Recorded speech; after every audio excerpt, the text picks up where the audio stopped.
Welcome to Cheaper Than Therapy, a podcast that journeys into conversations that demystify, destigmatize, and desensitize what goes on both inside the therapy room and in daily life. I'm Vanessa Bennett.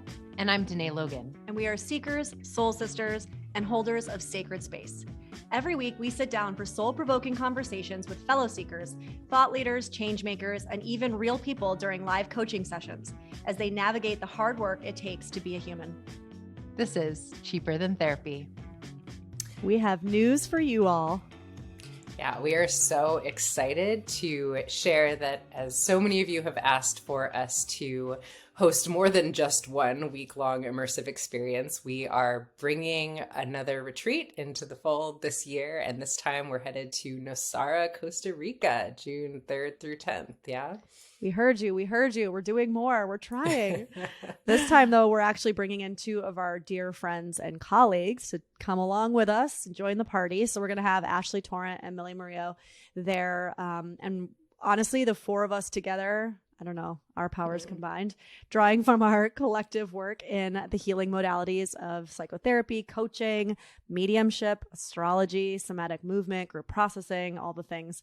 We'll be supporting you all in reclaiming every aspect of the most fulfilling life you can possibly live. It's going to be such a transformational week. I'm so excited already. Me too. And if you are interested in learning more, you can go to the link in either of our social bios or head over to Vanessa's website at vanessabennett.com. And we have payment plans available for this one as well. Yeah, definitely hit me up on email if you want to know more about that. We are super excited and we hope to see you all there. Hello, everyone, and welcome to another episode of Cheaper Than Therapy. So today we are talking to Jane, and Jane wrote us about something that I feel we get maybe some sort of questions about a lot, like breakups, and I haven't really moved past it, and I'm doubting myself. You know, was there infidelity? Was there not infidelity? It sounds a lot like self-trust we're struggling with, right? And kind of how to move forward into dating again. Can you take us into it a little bit deeper?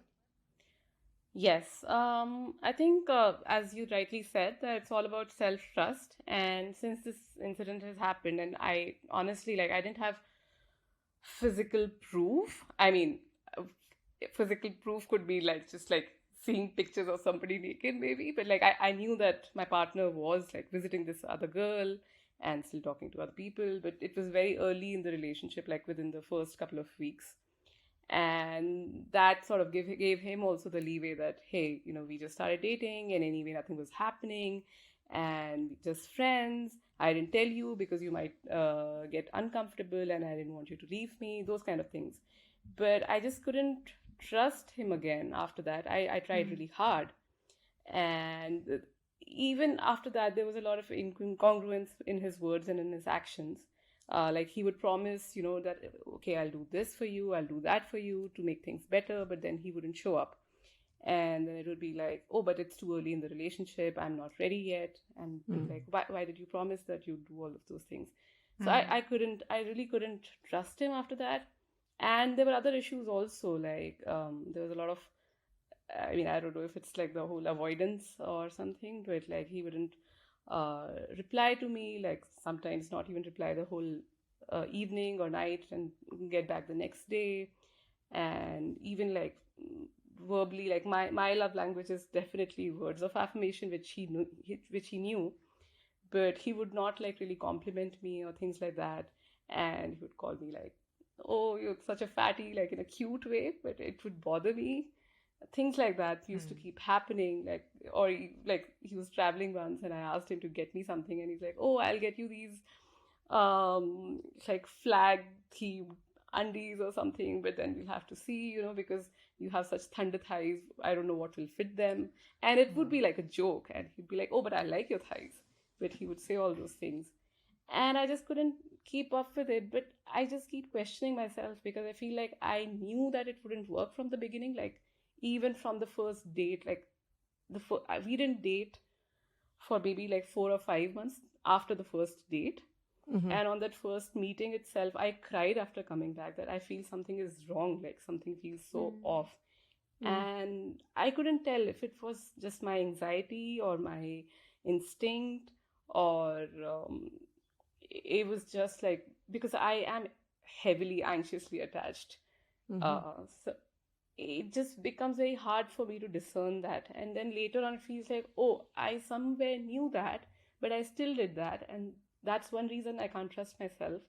And Mm-hmm. second reason is that because people around me, they are also aware that I do tend not to trust sometimes. So they also feed into that narrative that, hey, you are not a trusting person. You should give this person another chance. Maybe they're actually telling the truth. And it's just, even though I'm feeling like shit, I don't know if that feeling is valid. Mm. Big breath. Yeah. I'm going to go ahead on a limb and say, to me, Jane, the last sentence you said is the bottom line. The Mm-hmm. fact that I'm feeling like shit is really all of the information that I need. I think something that Vanessa and I speak to a lot in the personal development spheres that I think we have a challenge with is there's a lot of ways that all of the conversations around attachment styles and, first of all, the attachment styles are not fixed. They're not sort of like, this is my attachment style and there's nothing that I can do about this attachment style. A lot of times the response that we're having in terms of an anxious attachment is in relationship to the person that we are attempting to relate to. Meaning, Yes. if you were dating someone who was very secure in their attachment style and was providing a lot of emotional safety for you, you might have felt different in relationship with that person. Now, that's not to sort of villainize whoever we're in relationship with if we're in the space of feeling anxiety around the relationship. But I will say, I think quite often there's a way to sort of say, if I understand this about what feels like safety for me in a relationship, is this going to be a congruent fit to the point that you were making, right? And I don't necessarily have to know what the quote truth is about what this person is doing when they're with me or not. I just can really tune into how I feel when I'm with this person. And someone said something that I love so much. We can get so much information about the level of emotional safety we feel with someone when they're not with us, right? So if I feel really good in my body and in my attachment when this person isn't with me, that's really useful information for me, because that says some of what my intuitive hits are around like what is safe, what is not safe. This relationship really sort of creates a baseline of safety. So when we're not together, I don't feel all that anxious energy. Do you know what I mean? Yes, but the thing is, now I'm 30 and I've been with a bunch of people. Like, I've been in at least 3 relationships. And the longest one was for like 8 years. And in the beginning, like at least for a couple of years, I have never felt that feeling that, okay, I can feel safe. Like, it's been relative. Like, for example, in this case, it was terrible. Like, I couldn't sleep if he wasn't there, because I could just, keep thinking that what is he up to, after I figured that he was being shady. But even in my previous relationships, and somehow they've all been shady. That's also there. Like, somehow they've always, like, it's been like, okay, there's some other girl, or they've been hung up on their ex, or they're like too close to their ex, like probably they're planning to buy a house together, things like that. Like, maybe it's just that I get attracted to people like that. I don't know. But I have never felt that safety. So I don't know how it feels like. Well, I think that is probably your starting point, right? I mean, what you're saying is pretty accurate. We do tend to draw people into our sphere that our psyche is attempting to understand something, learn some kind of lesson, right some kind of old wrong, right? Like, it's constantly trying to figure things out. And so if we find that we keep attracting the same type of person over and over again, there's usually a reason for that. There's usually something that the psyche is attempting to understand deeper, right? And so I would say an exercise for you might be to start paying attention to other areas in your life where you do feel a sense of safety. So friendships, familial relationships, work relationships, or even not in relationship, but just maybe even in relationship with yourself when you're doing something specific. So, let's say you love, I don't know, gardening, I'm making it up. And you find that when you're gardening, you feel very grounded and very safe and very tapped into you, right? Who you are at your core. That is something to be mindful of and start paying attention to, because it's not that most of us, well, I'm not going to say all, it's not that most of us haven't actually felt a sense of safety, but a lot of times if we haven't felt a sense of safety in an intimate relationship, a romantic relationship, we're like, oh, we've never felt it before. And I would challenge that and actually say, well, you probably have. You might just have to dig a little bit deeper, right? And get more familiar with it in other ways. Yes, I think I get what you're saying, and it's funny because like I've been in therapy for the past 3 years now, and I thought things would improve, but this was like the lowest low, like this Well, wait, I'm going relationship, to and interrupt you. How long did this relationship last? maybe like okay, so it actually started off as a situationship kind of, which Mm-hmm. went on for around 3 months, and then as soon as we got into the relationship, I figured like within the second week that he was still seeing other people, like even Okay. after we had the conversation. Okay. So pause there. The relationship before Yes, that you said was also, he was being shady and whatever. How long did that one go on? 8 years. Okay. So Yes. you have improved.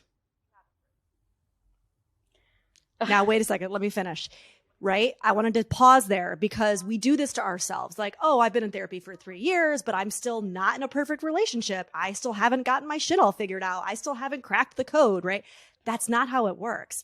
I'm actually saying you have quote unquote improved, whatever that means, right? In this world, because Yes. your intuition, your gut told you pretty much out the gate that this person, for whatever reason, you didn't feel safe, you didn't feel like he was trustworthy, right?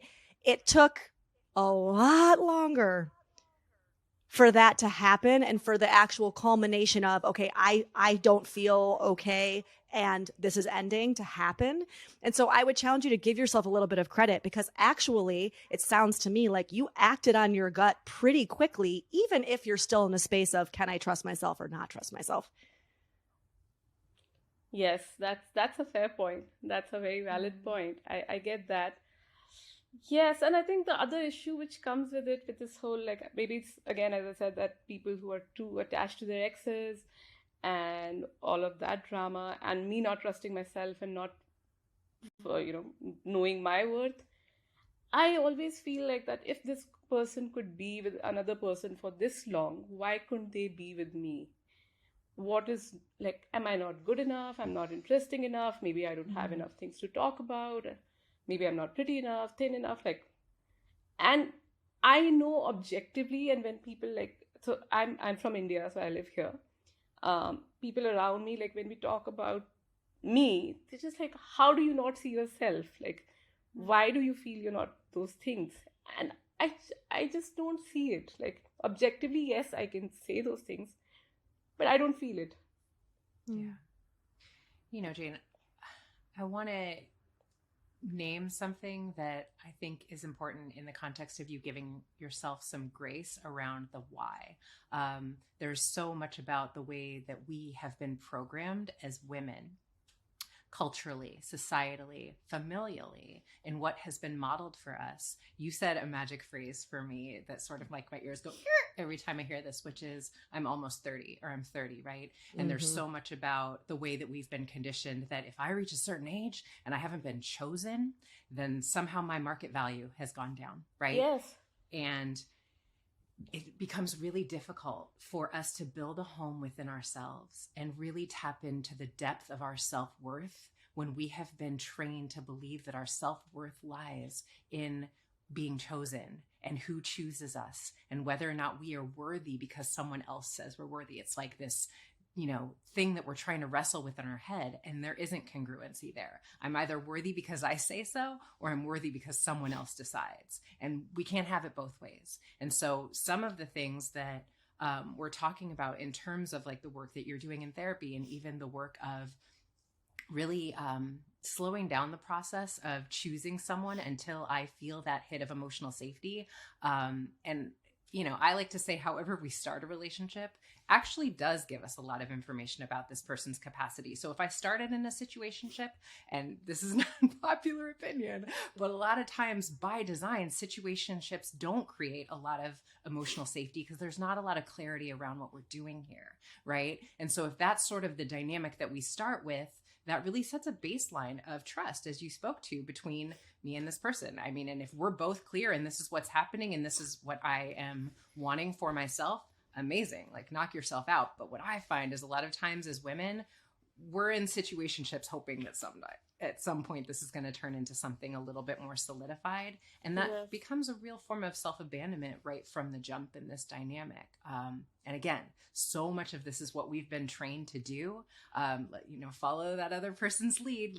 Let them sort of be the one to decide how worthy we are. And I would say that's really about bringing the focus back to ourselves and saying, if I don't feel good about this, it doesn't matter what he's doing with his ex. It doesn't matter what he's saying he will do or won't do that he's not doing. This is about me saying, you know what, I actually get to choose too. And I got to believe that the person who is able to create that level of emotional safety is out there. Like, I believe there's that person there for me, and I'm going to hold out until that person comes into my world. I love that, Danae. And I'm going to just build on that really quick and say, going back to kind of slowing down, like Danae said, and really I feel like what the work for you right now, Jane, is going to be really around attempting to create that sense of emotional safety in and with yourself, right? Like I was saying earlier about finding it and cultivating it. Because the thing is that because you're in a state of not choosing yourself, you're going to consistently meet and bring people into your life that are also not going to choose you. This is what we do. Yes, and I get that. And yet, like, so again, when it comes to like beating myself, this is another thing that I keep beating myself about, that why did I get into a situation which was not safe? Why did I get into a situationship? Why did I not? Because the thing is that initially, when he asked me out, that time I was very clear. I knew what I wanted, and he told me that he never wants to have kids. And I was not sure about that. And I said, no, I can't date you because I might want to have kids. Who knows? And it's just that we worked together and we tried not to be around each other. And then it became a situationship. And then I actually went away for a month to figure this thing out, that what do I want? What are my values? Can I live a life without kids?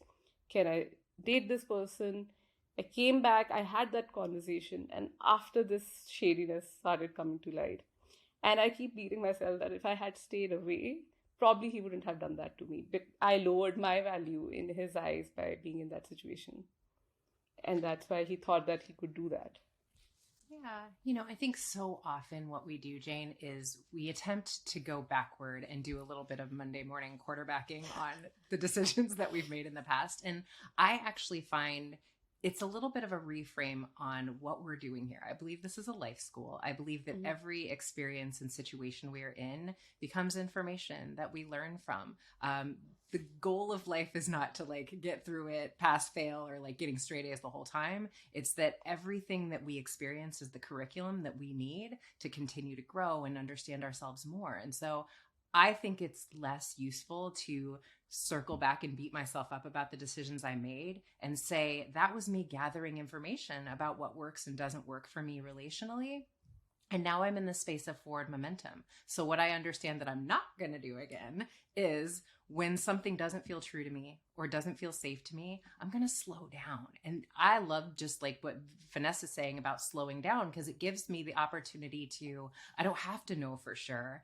I can just say, if I'm a little unsure about like how safe I feel, let's slow down. Nothing that needs to happen immediately. We don't need to jump into a relationship. We don't need to but I can also slow down the process of like physical intimacy if that doesn't feel safe to me yet, whatever that looks like, to sort of move into it slowly. But all of this is like gathering information. I think this relationship that you were just in was probably an incredible tool for you to understand what I want in a partner moving forward, that you wouldn't have that information if you hadn't had this experience, Yeah. And I think that, again, going back to like, you think you haven't improved. And I obviously call bullshit on that, because I'm looking at this going, the universe was like, oh, really? You think you've done therapy and work? Let me just put this in your path and see if I can call your bluff. And you know what you did? You actually did call the bluff, because you didn't get into an 8-year situation. You didn't take 3 years. You didn't take a year. Like, you got into it. You were, of course you did something that you were still a little unsure of, but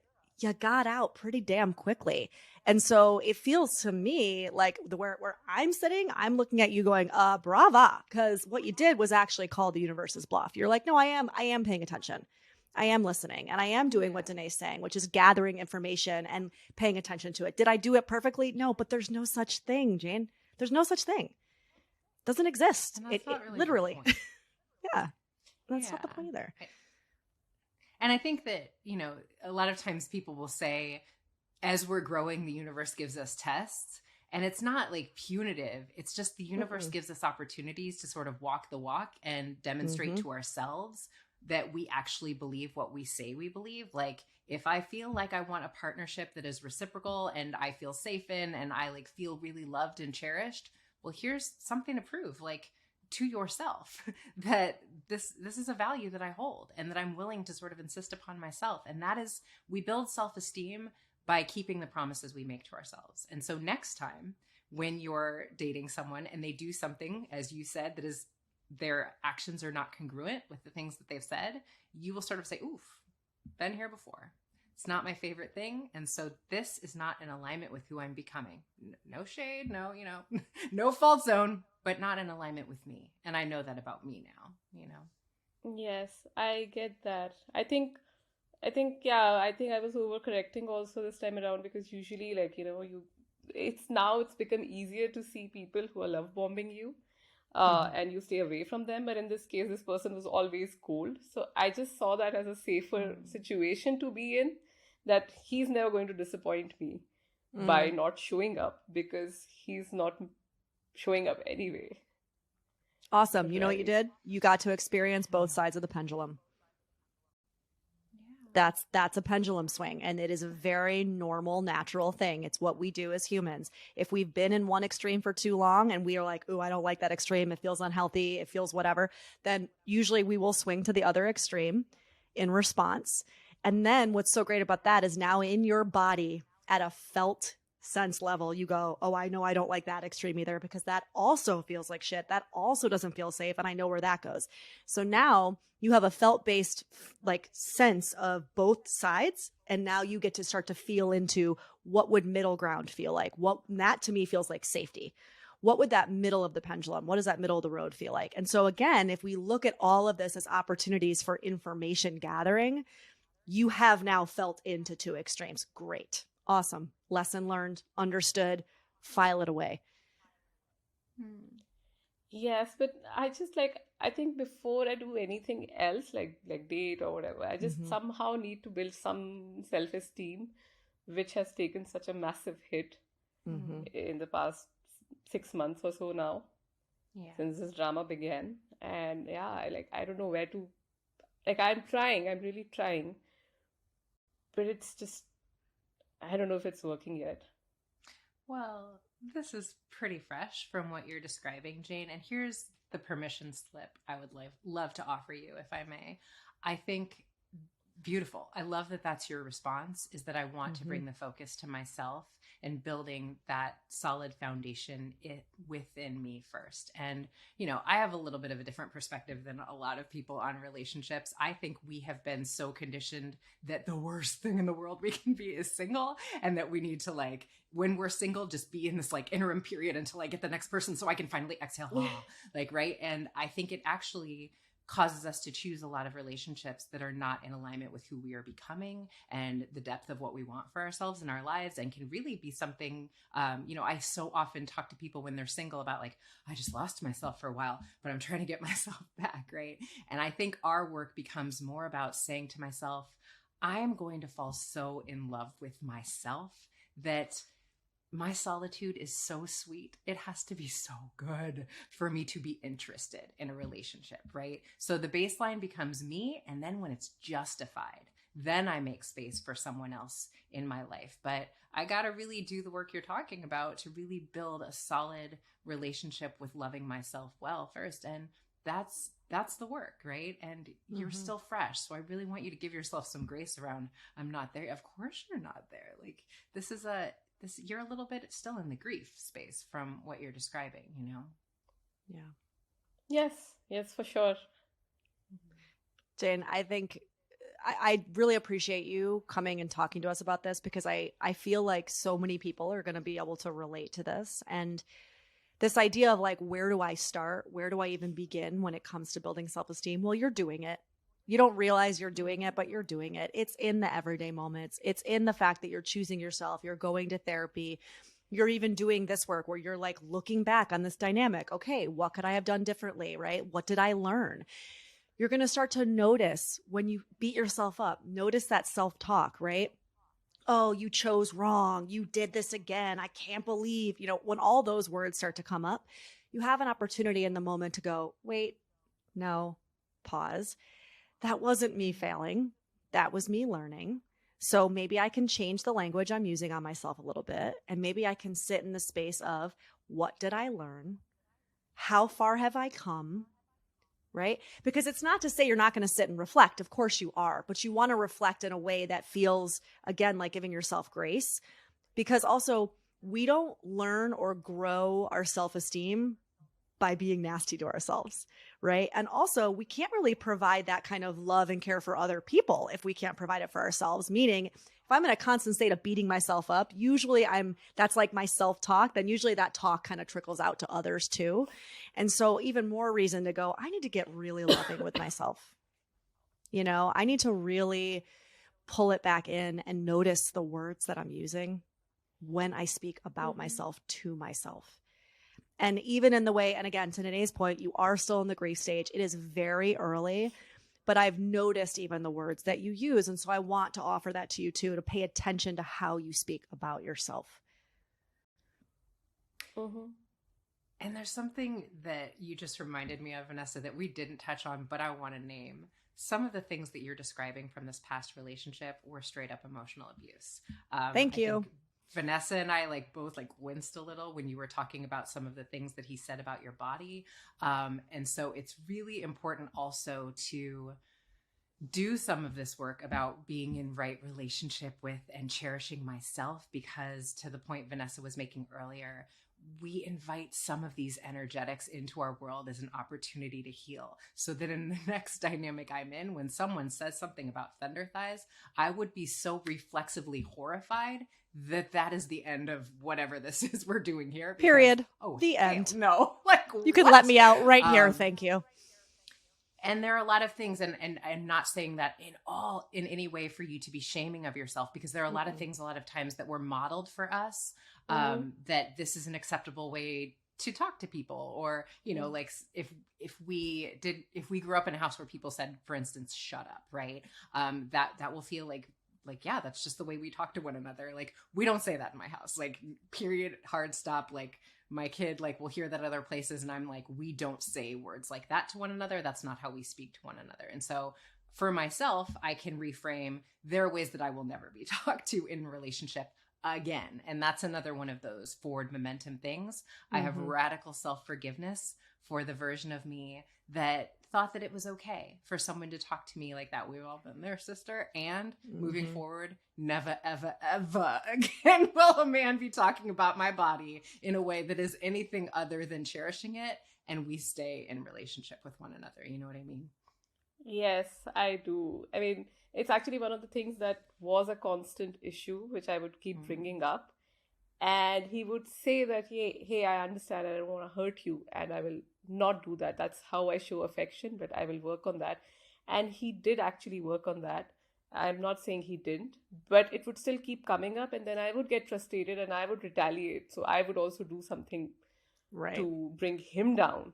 And then it'd be like, even you do this to me. And I'm like, yeah, because I'm frustrated. But that's not that's not the best version of you either, right? And so I think it goes back to what Danae says. This is not a tit for tat. This is not I need to show you that this is not a loving way to be. This is if you don't already know that that's not a loving way to be, I am not here on this earth to teach you that lesson. That is not my job. My only job in this moment is to love myself. He is a grown-ass man, and if he really truly believes that that's joking or in that some way that's okay, period. No, you know what? This just doesn't feel right for me. I'm sorry. With love, I'm going to bow out of this. It's not your role in this lifetime to teach a grown man that it is not okay to joke about thunder thighs. It's not. It's none of our jobs. Not my job, sir. Nope. And, I think this is not unique to you, Jane. And I just want to say No. that Vanessa and I have a little bit of a different perspective. A lot of times it's, this thing is offensive, so I'm going to course correct this person. And I think our work is more about, this is not in alignment with what I want for myself, right? You get to be whoever you want to be in the world, but I get to choose whether or not I want to be with someone that would say about my body that it's thunder thighs. Joke or not joke. Like, I don't think we should joke like that.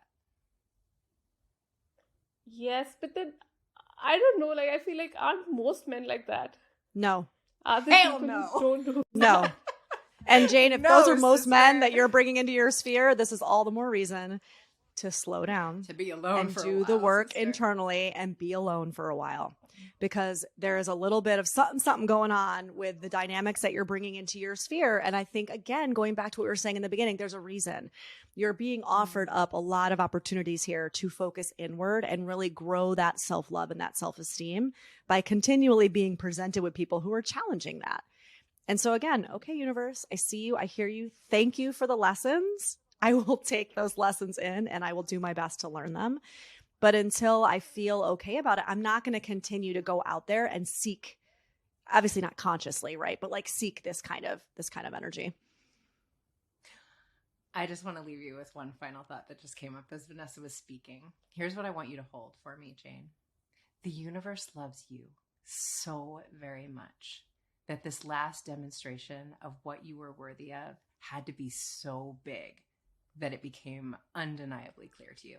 That is why you said, this felt like a rock bottom, because the universe needed to get your attention. Because what it wants you to have is a man that demonstrates to you how good men can be, how loving and supportive and clear on what they have in you that they want to cherish. That's what the universe wants for you, because that's the way the universe feels about you. Yeah. So you needed the universe to send you this message of like, no, that's what we're not going to do again. Yeah, I hope so. I mean, I know so. We believe it so. yes. Thank you. Thank you for that. Thank you so much, Jane. I really appreciate you coming on today. And then Thank do you us a so favor, much, sir. send us a note, Yeah. let us know how you're doing, shoot us an email, drop us a line, and just kind of keep us posted. Yes, I would love to. Yes. Thank you so much for supporting me. Okay. All right. Thank you. Take care. You too. Bye-bye. So much. So much. So many layers. Yeah. I think it's tough because there are layers as we were talking to her about, there are societal layers to what is coming up. There are cultural layers to what is coming up. And certainly there's just a way that we as women are really challenging some of the paradigms that we've grown up in, teaching us about what relationships are and what they should look like and what they can be, and it's beautiful, like the inquiry that she's already in around like, just wanting to I want to feel okay in my skin in a relationship. I want to feel good about who I am, and how do I do that? How do I get there?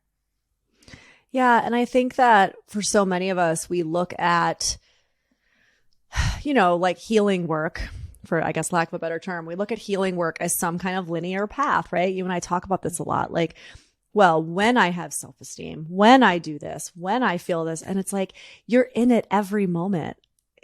Every moment is an opportunity to be building and growing and evolving and changing and learning. And if we pulled back and held our life experiences, it's like you always say about life school, in that way, number one, it provides us so much more grace for ourselves, because it stops being about right decision, wrong decision. I did something wrong, right? I'm failing. And it just becomes more about, again, information gathering, and also knowing that every time I do something that feels in alignment, I call them micro moments.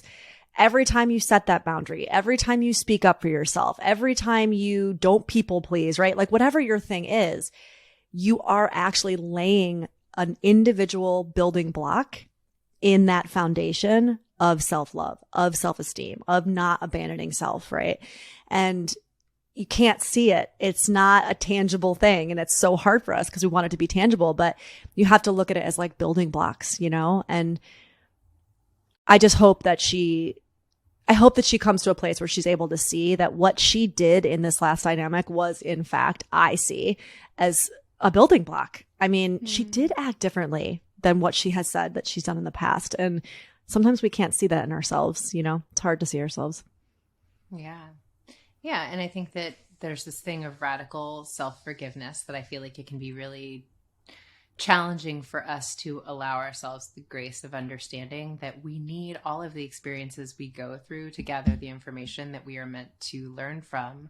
But also everything you're saying about building blocks, like I love to think of it like exercise, right? Like we work out, we do whatever we do for exercise, we start to build muscles and those muscles get stronger. And I think that is what our sense of self and our self-esteem is. It's very similar in that relationship. And I think a lot of times we can fall into relationships and it can be like, I don't have to continue to do that inner work. I don't have to continue building the muscles, doing the rituals, caring for myself well in the ways that I have when I was single. I would say that's actually the time that we need to be doing that work, like, you know, doing those push-ups little in overdrive, because all of our stuff comes to the surface when we're in relationships. We want to attach to this person, but I also know something's out of alignment about what he just said. That didn't feel good. And so I start to fall into some of my survival mechanisms. I start to like fight back and like, you know, get into these things that I know aren't in alignment with who I ultimately want to be, but I want this attachment maybe more than I want to stay with myself. And I would say, actually, that is when we need to up those muscles even more. When we need to like dig in our heels on doing our work even more. Amen. That's the road show, right? Thanks for joining us for this episode of Cheaper Than Therapy. If you enjoyed today's episode, be sure to share it with a friend, subscribe, and give us a 5-star review on Apple, Spotify, or wherever you listen to your podcasts.